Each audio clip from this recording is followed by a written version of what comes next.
Come on, one more push. Stop, you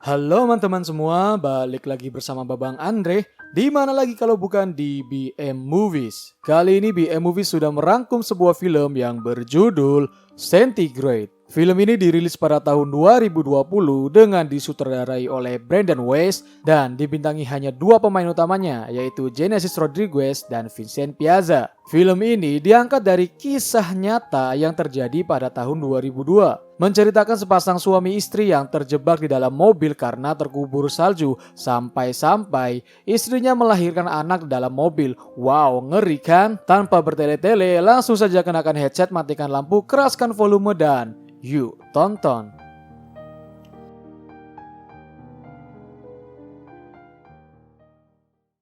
Sebelum lanjut, maukah teman-teman semua untuk bantu channel ini agar lebih maju? Caranya mudah. Cukup klik tombol subscribe yang berwarna merah itu saja kok. Mudah kan? Babang hitung mundur untuk klik ya. 3, 2, 1. Thanks teman-teman semua. Jangan lupa untuk klik tombol like-nya juga ya.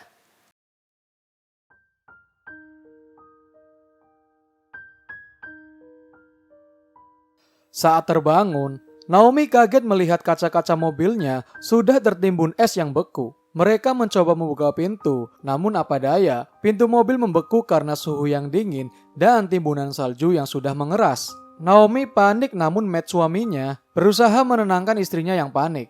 Naomi adalah novelis asal Amerika yang sedang melakukan tur buku menuju Norwegia. Namun ketika dalam perjalanan, mereka terjebak badai salju saat tengah malam dan akhirnya Matt memutuskan untuk menepi dan beristirahat di pinggir jalan. Namun siapa yang menyangka kalau badai salju itu dapat menutupi seluruh mobilnya. Naomi menyalahkan Matt karena berhenti sewaktu malam. Padahal menurut Naomi, seharusnya mereka tetap melanjutkan perjalanan hingga menemukan pedesaan. Matt mengatakan kalau terlalu berbahaya untuk melanjutkan perjalanan di tengah badai salju pada tengah malam.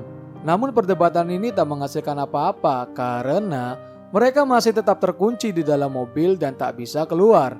Naomi berusaha menghubungi seseorang lewat handphonenya untuk meminta bantuan. Namun ternyata dia tak mendapatkan sinyal seluler. Mereka memeriksa persediaan makanan dan minuman yang mereka punya. Kemudian Matt mengambil peta untuk mengetahui posisi mereka sekarang. Ternyata mobil mereka berada di pinggir jalan namun dalam kondisi yang tertutup salju. Matt percaya bahwa nantinya akan ada yang lewat dan meminta Naomi untuk tidak panik. Saat itu, Naomi ternyata sedang hamil tua. Dia merasa sakit di punggungnya. Matt kemudian mengubah kursi belakangnya sebagai tempat tidur untuk Naomi.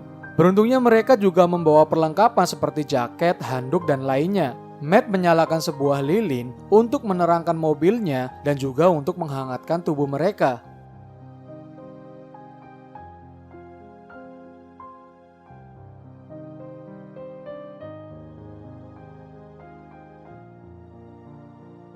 Matt berusaha mendobrak pintu belakang, namun usahanya sia-sia. Di dalam suhu yang dingin, biasanya kita cenderung untuk sering buang air kecil. Tapi bagaimana caranya melakukan itu di dalam mobil?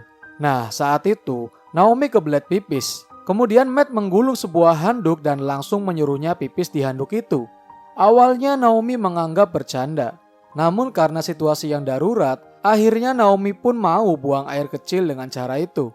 Setelah itu Naomi mulai menghitung dan membagi makanan yang dibawa. Ternyata makanan hanya cukup untuk bertahan selama 12 hari dengan 2 botol air minum. Saat malam hari mereka kembali berdebat. Naomi ingin agar segera keluar dari mobil. Tapi Matt mengatakan sebaiknya tetap di dalam mobil. Karena mereka tak tahu apa yang ada di luar sana. Matt menjelaskan bahwa jika mereka bisa keluar sekalipun, mereka tak akan bisa bertahan karena badai salju dan suhu dingin.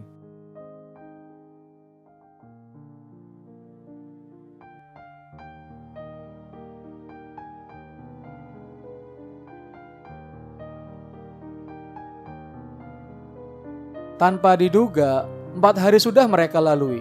Matt melihat bahwa makanan dan minuman semakin menipis. Dia hanya makan sangat sedikit dan sisanya dia berikan pada Naomi agar bayi di kandungannya tak kekurangan makanan ataupun gizi. Matt tak sengaja menyenggol botol minuman dan menumpahkannya.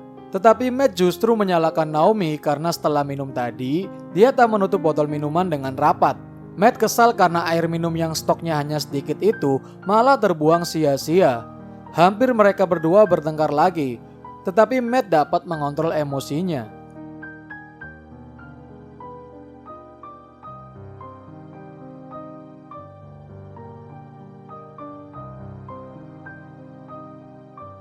Saat mereka sedang terlelap, ujuk-ujuk terdengar seperti ada suara dari luar.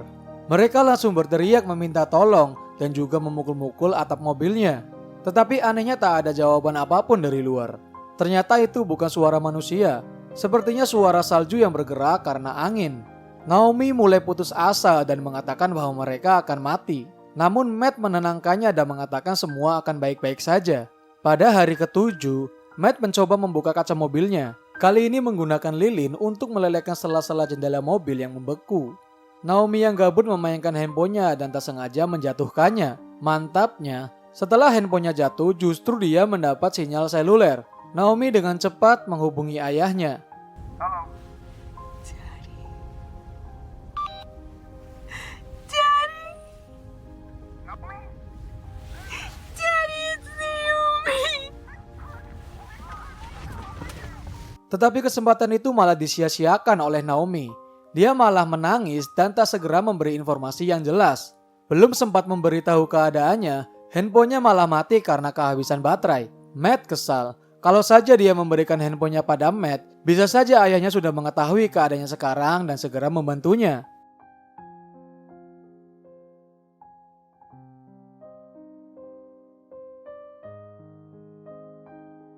Pada hari ke-9, timbunan salju semakin menebal dan menutupi hampir seluruh permukaan mobil. Suhu dingin pun sangat menusuk ke seluruh tubuh mereka. Naomi mulai frustasi dan menyalahkan dirinya sendiri atas keputusannya pergi untuk menandatangani sebuah buku. Naomi meminta Matt memecahkan jendela dan menggali es itu.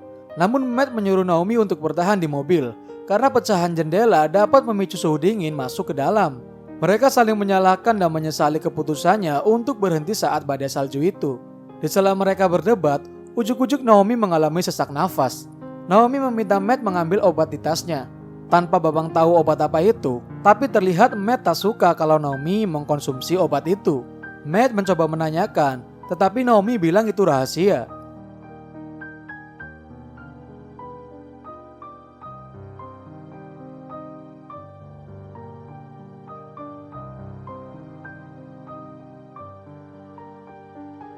Hari ke-11, Naomi mengatakan bahwa harus menulis catatan di sebuah buku untuk meninggalkan barang bukti kalau seandainya mereka ditemukan tewas. Matt membentak dan menyuruh Naomi berhenti menulis karena dia tak ingin mati sia-sia. Tak lama mereka mendengar ada mobil pembersih salju yang lewat.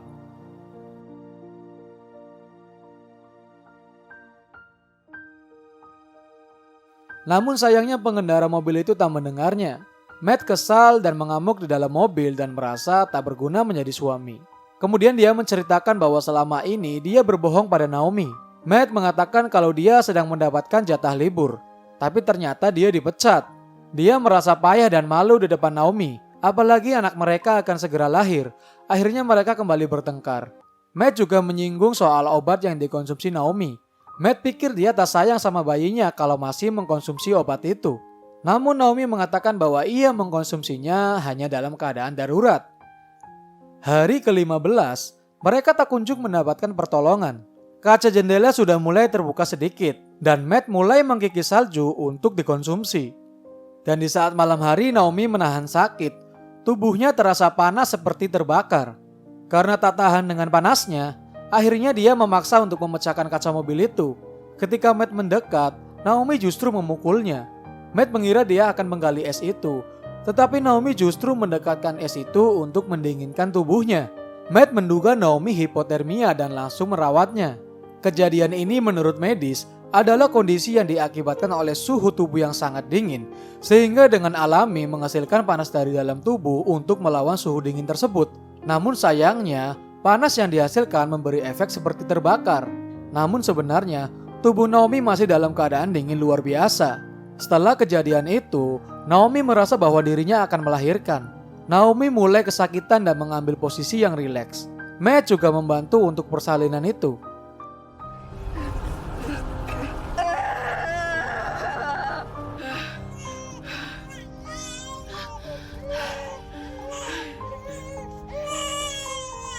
Bayi mereka pun lahir dan plasenta atau biasa yang kita sebut dengan ari-ari disimpan Matt di dalam box.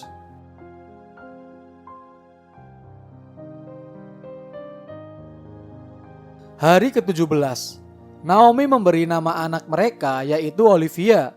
How about Olivia? Like Liv. It's perfect. Di hari ke-18, Matt mulai khawatir dengan kondisi anaknya, mengingat suhu dalam mobil semakin dingin karena pecahnya jendela itu. Sampai pada hari ke-20, bayi mereka tak henti menangis karena kedinginan. Karena tak tega melihat anaknya yang terus-menerus menangis, Matt merelakan jaketnya agar bisa dipakai Olivia. Namun justru Matt mengalami kondisi yang sama seperti Naomi. Pagi harinya, Naomi meminta air pada Matt, namun tak ada jawaban. Kemudian Naomi melihat keadaan Matt dan berusaha menyelimutinya. Namun ternyata Matt sudah dalam keadaan kaku dan tak bernyawa.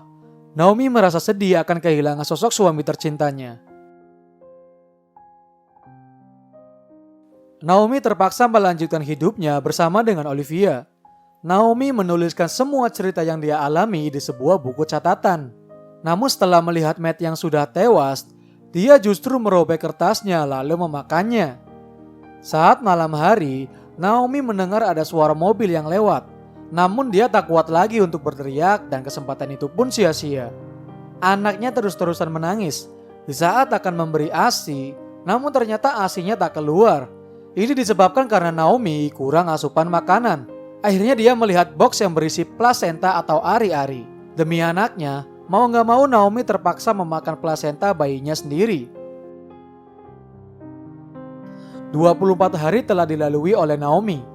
Dia terbangun oleh tetesan air. Ketika dia melihat ke kaca mobil, dia melihat bahwa es sudah mulai mencair. Itu artinya dia dapat menggali esnya untuk keluar. Dan ternyata dia berhasil menggali es itu. Kemudian Naomi mengemas barang-barang yang dapat dia bawa. Dia memasukkan anaknya ke dalam tas agar lebih mudah untuk membawanya.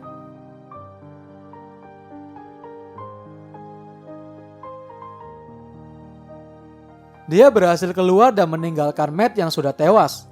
Dengan kondisi yang lemah, dia juga tak tahu kemana harus berjalan.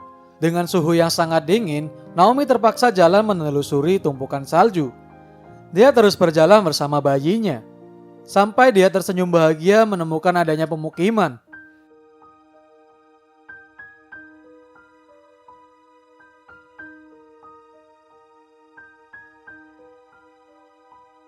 Dijelaskan di akhir film bahwa Naomi dan bayinya dilarikan ke rumah sakit oleh warga setempat. Para ahli yakin bahwa mereka selamat karena efek iglo. Dan selama ini saran dari Matt bahwa mereka harus tetap tinggal di dalam mobil adalah cara yang terbaik. Karena di dalam mobil sama seperti di rumah iglo yang suhunya lebih hangat karena bisa menyerap suhu dari manusia.